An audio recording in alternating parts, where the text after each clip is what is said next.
Je me rappelle comme si c'était hier, une expérience que j'ai vécue quand j'étais jeune garçon. Un jour, pendant que je jouais avec mes amis, j'ai cassé accidentellement la vitrine d'un magasin près de chez nous. Quand le carreau s'est brisé et que la sirène a retenti, mon cœur et mes pensées ont été paralysés par la peur. Je me suis rendu compte aussitôt que j'allais être condamné à passer le reste de ma vie en prison. Mes parents ont fini par me persuader de sortir de ma cachette sous mon lit et m'ont aidé à présenter mes excuses au propriétaire du magasin. Heureusement, ma peine de prison a été commuée. La peur que j'ai ressentie était écrasante et réelle. Vous avez sans doute éprouvé des appréhensions bien plus grandes en apprenant que vous aviez un problème personnel de santé, en découvrant qu'un membre de votre famille était en difficulté ou en danger, ou en voyant dans le monde des événements préoccupants.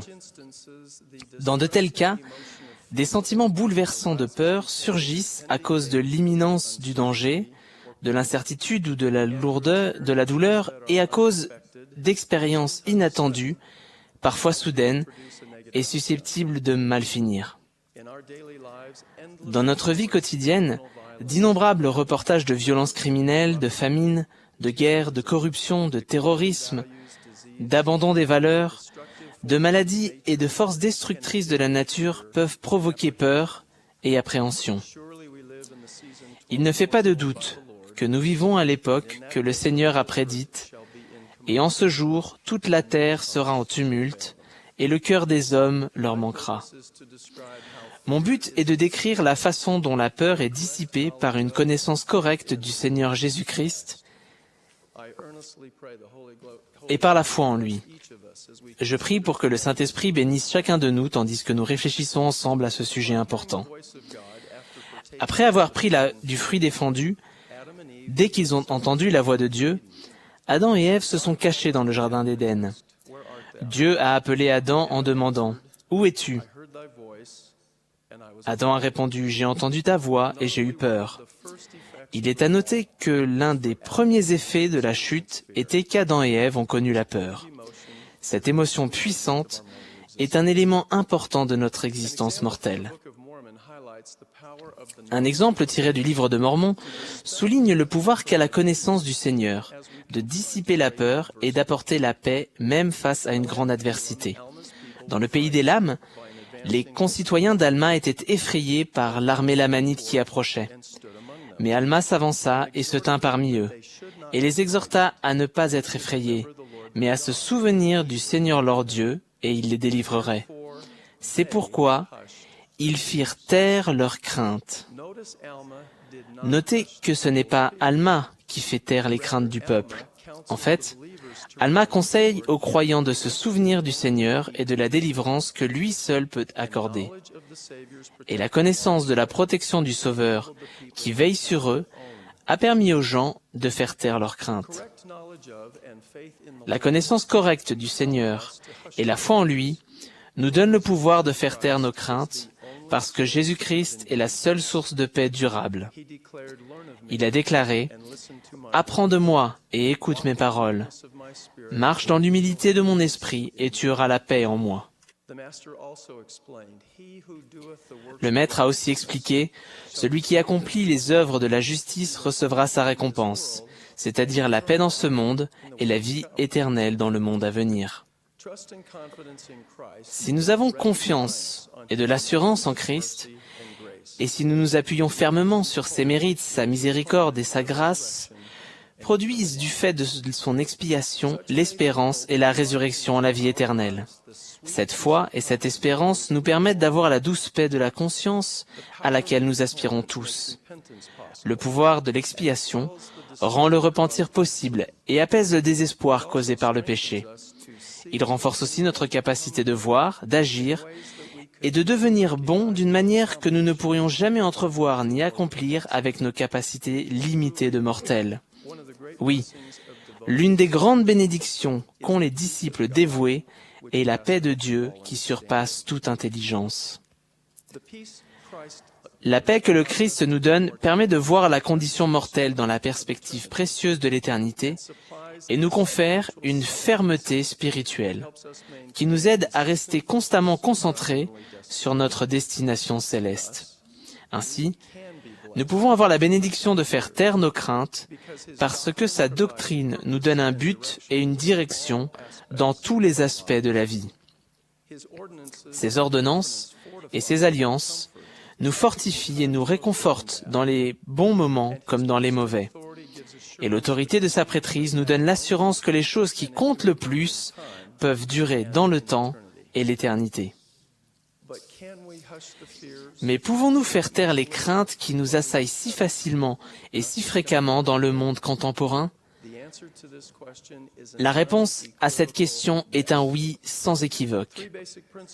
Il y a 3 principes de base à observer absolument pour recevoir ces bénédictions dans notre vie. Premièrement, regarder vers le Christ. Deuxièmement, bâtir sur la fondation du Christ. Et troisièmement, aller de l'avant avec foi au Christ. Premièrement, regarder vers le Christ. Le conseil qu'Alma a donné à son fils Élaman s'applique précisément à chacun de nous aujourd'hui. Oui, veille à regarder vers Dieu et à vivre. Nous devons regarder vers le Sauveur et avoir le regard fermement fixé sur lui en tout temps et en tout lieu. Rappelez-vous les apôtres du Seigneur ballottés sur un bateau au milieu de la mer. Jésus est allé vers eux en marchant sur l'eau. Mais ne le reconnaissant pas, ils poussèrent des cris de frayeur. Jésus leur dit, « Rassurez-vous, c'est moi, n'ayez pas peur. » Pierre lui répondit, « Seigneur, si c'est toi, ordonne que j'aille vers toi sur les eaux. » Et il dit, « Viens. » Alors Pierre marcha sur les eaux pour aller vers Jésus. Mais voyant que le vent était fort, il eut peur. Il commença à s'enfoncer et s'écria, « Seigneur, sauve-moi !» Aussitôt Jésus étendit la main, le saisit et lui dit, « Homme de peu de foi, pourquoi as-tu douté ?»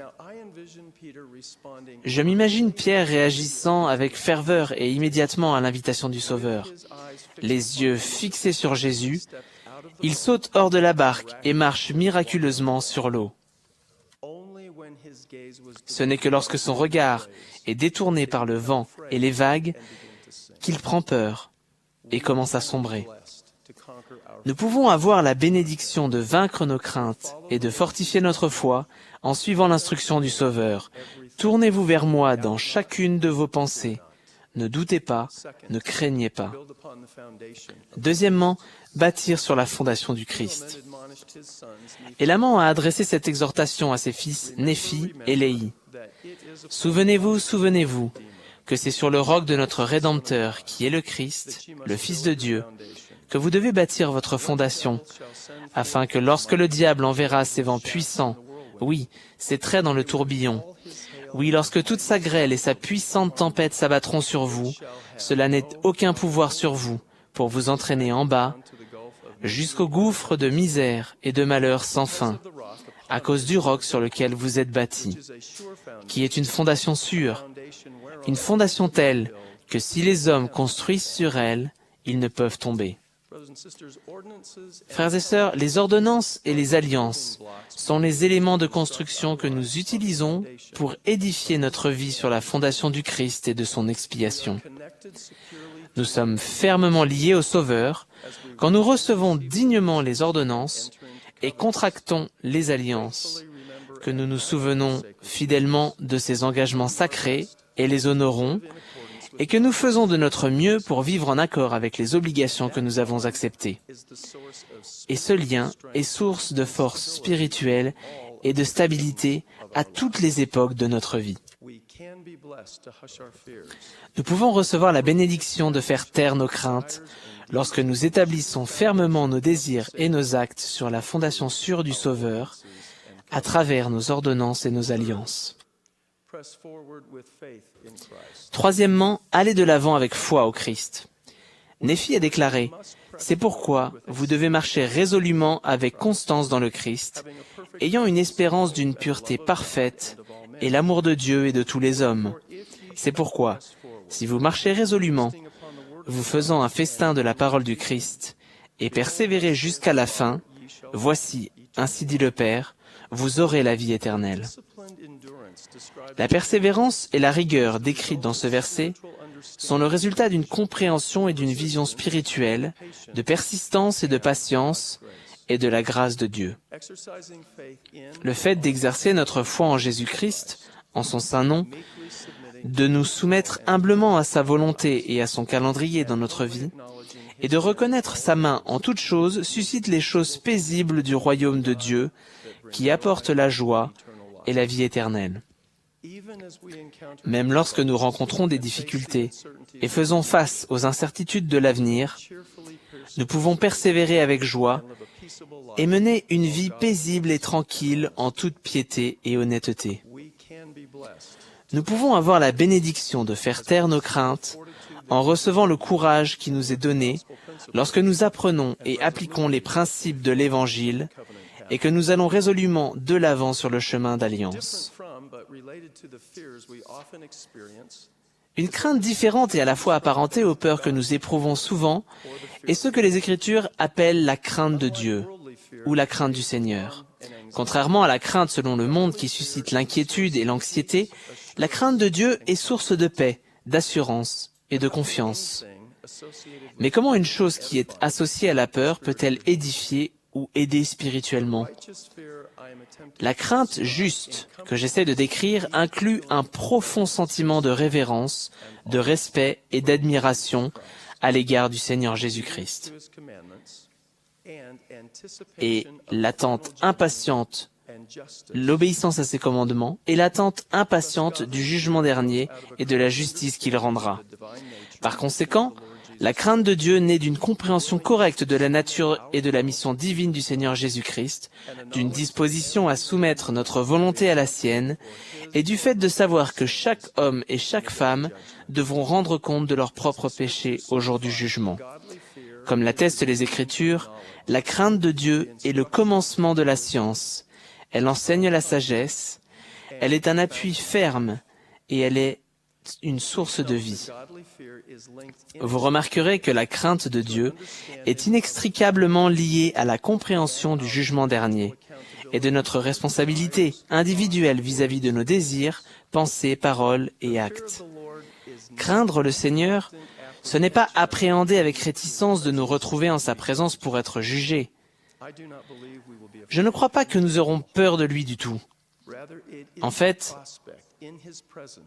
c'est la perspective de devoir, en sa présence, regarder en face les choses qui nous concernent telles qu'elles sont vraiment et avoir la connaissance parfaite de toutes nos justifications, prétextes et égarements.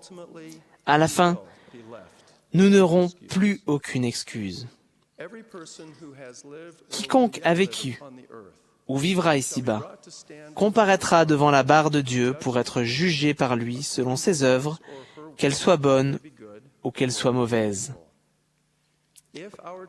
Si nous avons désiré la justice et fait de bonnes œuvres, alors la barre du jugement sera agréable.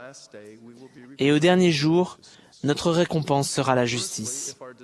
À l'inverse, si nos désirs se sont portés sur le mal, et si nos œuvres ont été mauvaises, alors nous redouterons la barre du jugement. Nous n'oserons pas lever les yeux vers notre Dieu, et nous serions heureux si nous pouvions commander aux rochers et aux montagnes de tomber sur nous pour nous cacher de sa présence. Et au dernier jour, notre récompense sera le mal. Comme le résume l'Ecclésiaste, « Crains Dieu et observe ses commandements. C'est là ce que doit tout homme.